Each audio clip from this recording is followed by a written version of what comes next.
Mais là, tu seras sans voix une fois de plus.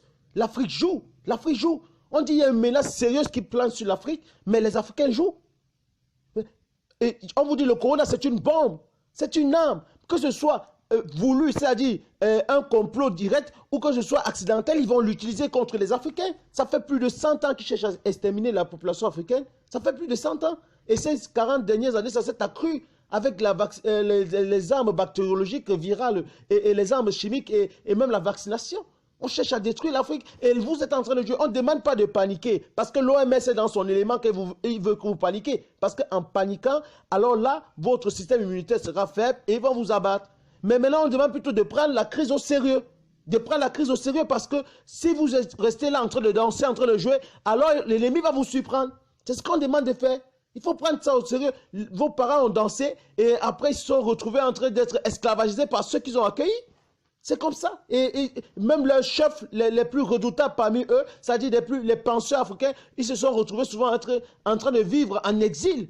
Vous vous rappelez de Béhanzin? Béhanzin est mort en exil. On l'a chassé. Tchaka Zulu est mort en exil. Parce que vous êtes en train de danser pendant qu'on vous dit qu'il faut prendre la menace au sérieux. C'est vrai que les fantoches qu'ils ont installés sur la tête de vos États, de nos États africains, ne nous facilitent pas la tâche, ils n'aident pas la prise de conscience africaine. Et c'est pour cela qu'on les a installés là-bas. S'il y avait un dirigeant digne de cela, on devait l'assassiner. On ne va même pas attendre qu'il fasse même 2 ans, même 3 ans. Souvenez-vous de Sankara. On n'attendra pas cela. Hein? Mais vous êtes en train de jouer. Hein? Parce que si ces fantoches étaient vraiment sérieux, ils auraient déjà depuis longtemps réuni par exemple les tradithérapeutes. Parce que toutes les substances actives qui détruisent ces virus-là, on les tire de la nature. Et l'Afrique est riche en plantes, est riche en botanique. Mais regarde, tu seras sans voir, regarde d'abord cet élément. Je te reviens tout à l'heure. Tu manges, on parle, tu me dormis, on parle, tu vas choisir, on parle. C'est quelle maladie, maman? Tu veux même quoi, maman? C'est quelle marque de voiture, maman? C'est quelle marque de voiture, Koro?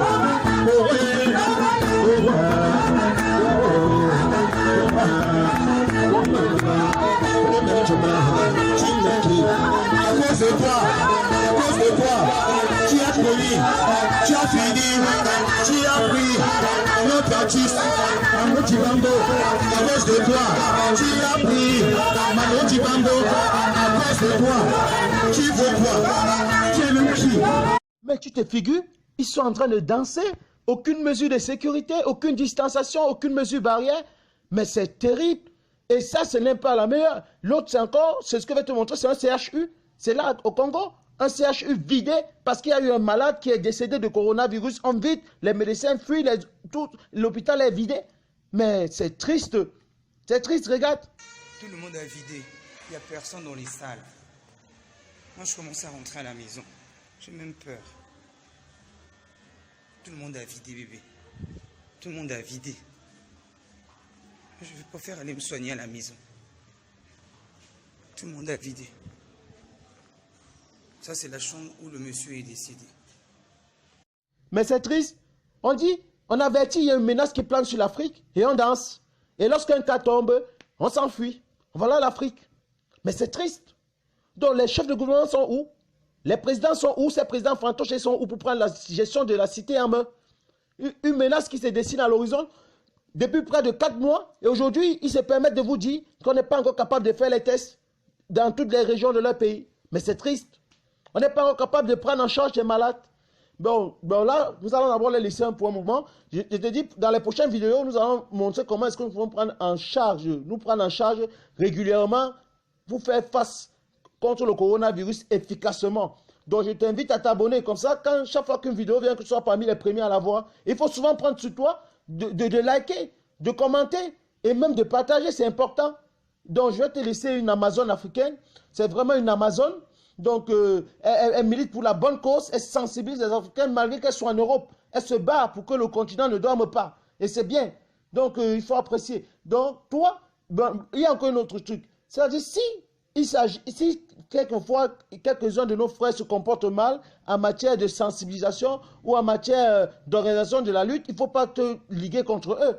Il faut au contraire, dans ton commentaire, tu peux orienter, tu peux aider, tu peux faire une critique positive. Il ne faut jamais combattre un frère parce que même les médias que vous suivez à l'extérieur font souvent dans des fausses nouvelles.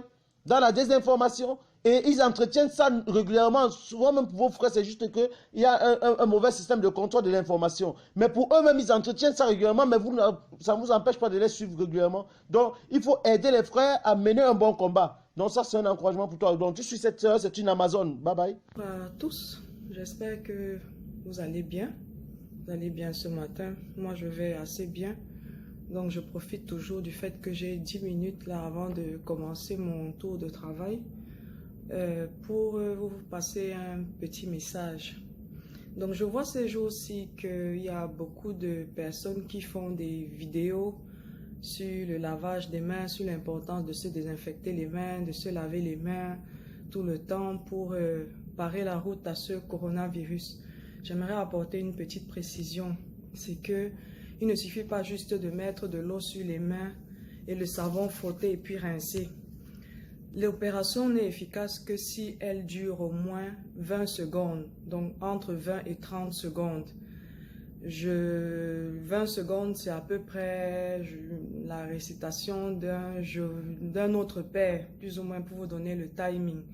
Et il faut bien se laver les mains. Ça veut dire quoi? D'abord mouiller, mettre de l'eau sur ses mains, frotter de cette façon, retourner, frotter par le haut, faire la même chose de l'autre côté, frotter entre les mains comme ça, ou bien laver, nettoyer les ongles parce que le virus aussi peut se mettre dans les ongles, donc il faut frotter de ce côté, changer de côté, faire la même chose de cette manière. Donc je vous ai déjà dit comme ça,